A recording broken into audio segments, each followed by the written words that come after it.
So it's time to start chapter 7, which in your book is called Internal Forces. But what this chapter involves is primarily three things: distributed loads, and shear and bending moments. And of the things that we do in this class, this is one of the more realistic things that we do. Oftentimes we simplify stuff down.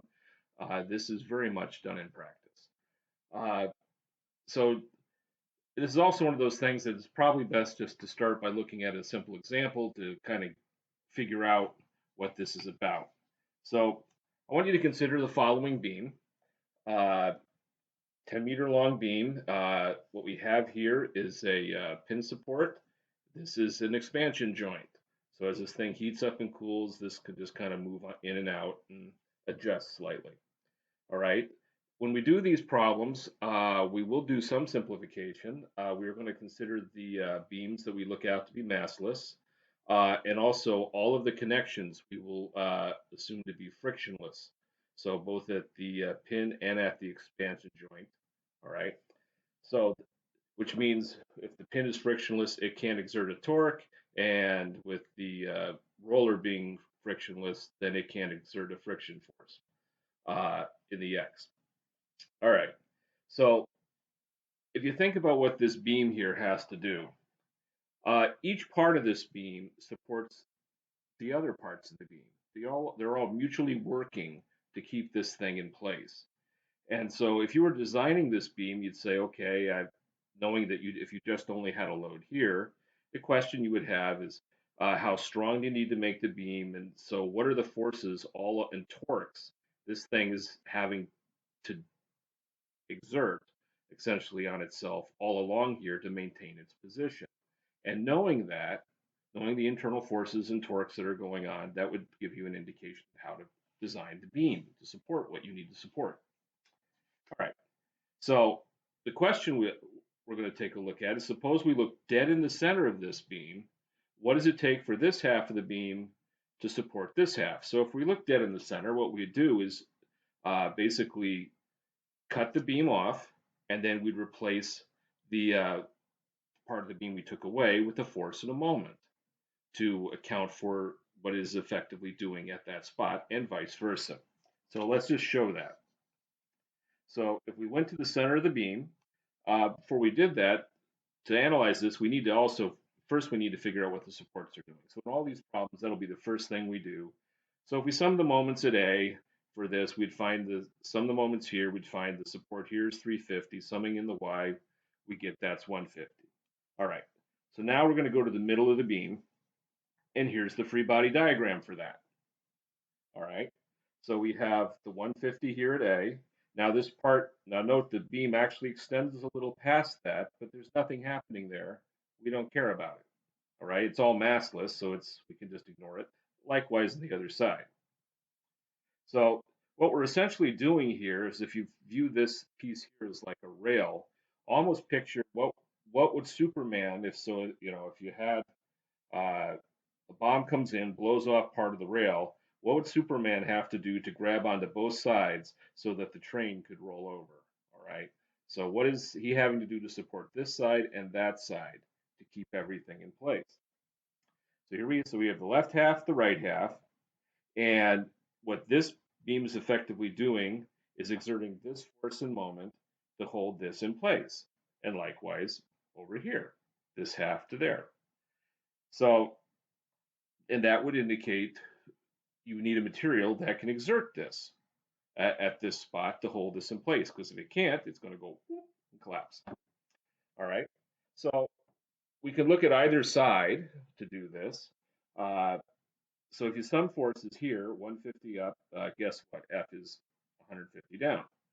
Now at the same time, you get 500 here, 350 up. It says you need 150 up here. Well, that makes sense. This is going to be equal and opposite. If these forces here were not equal, then you could picture a little bitty mass right in between them, a little particle, so that there would be unequal forces around that mass. That would say, bam, you're going to have sum of forces not equal to zero. That particle is taking off, right? That's not happening. So you have to have whatever this beam, so if this beam is helping push that one up, this beam, why is it pushing this one up? Because this side of the beam is actually pushing down. Okay. All right. Now, if we were to sum the moments, because the forces are entirely boring, at either side, if you sum the moments at A, you have uh, this, I put this moment in here, which I don't know, and then here I have F times 5, which is 150. That says that moment must be 750. If I sum the moments at B, I get the exact same answer. And again, that makes sense. The sum of the moments here, if you look at this one and that one, they must be equal and opposite. They got to sum to 0, otherwise this thing is rotating, which we know it isn't. All right. Now, that is what this whole chapter is about, being able to walk along the beam and figure out what these things are doing. Now, except the only difference is we're not just going to go to the center, we're going to want to actually do a plot going from A to B, showing what is this force, what is this moment, and how are they changing. And that would give design limits on your beam. So when you're designing your beam, you would then find what is the peak force, what is the peak moment. Now, at this point, let's give these things names. So this force, these are equal and opposite. If you look at it, they represent a scissors action. This is all the same mechanism. The force that causes this is the same one that causes this. So what you're seeing here is a scissors action happening. All right. So these are done by the same mechanism. It's called the shear force. All right. These are called bending moment. All right. So the same mechanism that causes this one causes that one. So they're really all part of the same thing. This force is part of this, that moment's part of that. They're the same mechanisms. So we need that kind of presents us a little bit of a question. All right, since one mechanism describes all of this, so we have how do we said we want to plot them. So here's one down, here's one up. Okay, they kind of equal each other out. So how would we plot them? To plot them, I need to have a way of talking about magnitude and a positive and a negative. Because notice, here we have them going like that. But what would happen if the math said they went like that? So the down one was on this side and the up was on that side. So one is the negative of the other. We need a sign convention for that. How would you do that? Okay. And then notice in this case, we did the math, the signs turned out positive. If I look at what this moment is doing here, right there, if I was to grab my hand at the end of this and kind of do what the moment's trying to do, if you look at it, what it's trying to do, it's trying to, as it goes like that, it's trying to stretch the bottom and pinch the top. This one, as it goes like so, is trying to pinch the top, stretch the bottom. Okay, picture the moment, kind of feel it twisting the beam. All right. So if I look at these though, so we see both of these are pinching the top, but then we'd have to ask the question, what if they were both pinching the bottom? Be the negative of that. Which one's positive? We need a sign convention. All right. Now, if you look at this, this goes down, this goes up. You might go, well, how do I discern that from the other one? Well, let's take a look at this. If I look at this force on this part of the beam going down, what is it trying to do? If it had its way, it would spin the beam clockwise. Okay, hold that end, and this force goes like so. Likewise, this force goes clockwise. If it were allowed to spin the beam, if you held this end, you broke it off, and had this force here, it would like to go like so, if it had its way. So it has a clockwise torque orientation, if you could do that. And the other version, so if this one was going up, that would take it counterclockwise. If this one was going down, that would take that counterclockwise. And now we have the means of our sign convention. Okay, so what is it? Definitions and sign convention. All right. So Shear force. A shear force is a scissors action, and it's considered positive shear if it would if it could cause clockwise rotation if allowed. So negative shear would try to cause counterclockwise uh, rotation. This is probably the only time as you go through engineering where clockwise will be positive. So that's confusing, but that's civil engineers, okay? This is their standard. They're the ones who started it. We blame it on them, okay? So this is the one time clockwise is positive. You got to kind of separate these things out in your mind. Bending moment. Bending moment is positive if the moment tries to pinch the top and by extension stretch the bottom. Okay? So pinching the top positive, pinching the negative bottom. Now, the way over the years I've found students often have a hard time keeping this sign convention straight. I get it. It's not surprising why they would.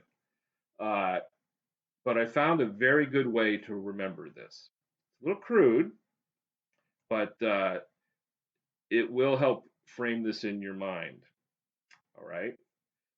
So what I want you to envision is picture a dear sweet grandmother or aunt that comes to your home to visit when you're a little boy or girl, and she sees you and she comes up and goes, "Oh, you're so cute! Oh," and then she grabs your cheek, which is on the top of your body, and pinches it. Okay, and you don't maybe like it, but it's quite socially acceptable. It's okay. She is showing you great love. All right. So pinching the cheek, pinching the top is good. That's positive. Now, by extension, I want you to imagine now a dirty old man who is in a bar and the waitress comes over and he pinches her butt. What should respond? How should the waitress respond? In my opinion, she should slap him because pinching the butt, bad. Pinching bottom, bad. Pinching top, good. So, kind old grandmother pinching top, positive. Dirty old man pinching the bottom, negative. That's how you keep it straight. All right. And then the last piece of sign convention we have is for here we have the normal force coming out, so that or axial force along the beam, and positive produces tension, negative produces compression in this sign convention. So there we have it. Now, the thing about because we have massless beams, once you establish compression or tension, it's the same throughout the entire beam. So it's boring. We're not going to put any time into this. So, and in fact, on an exam, I'm not even going to ask you for that. All right. We'll do a couple problems. You'll see just how trivial this is, and you'll see why we're not going to put any thought into it.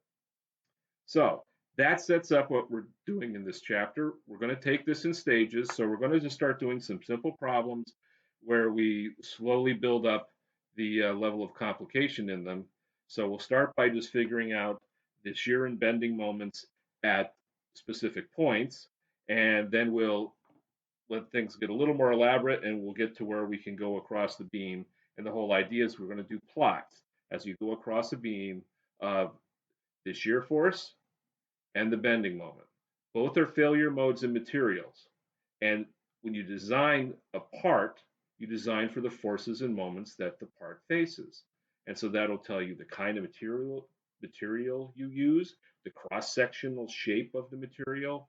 All of those things get determined by this type of analysis we're doing here. Okay, so we'll leave it at that. This is our end of our first video for Chapter 7. We start on the problems next. Bye now.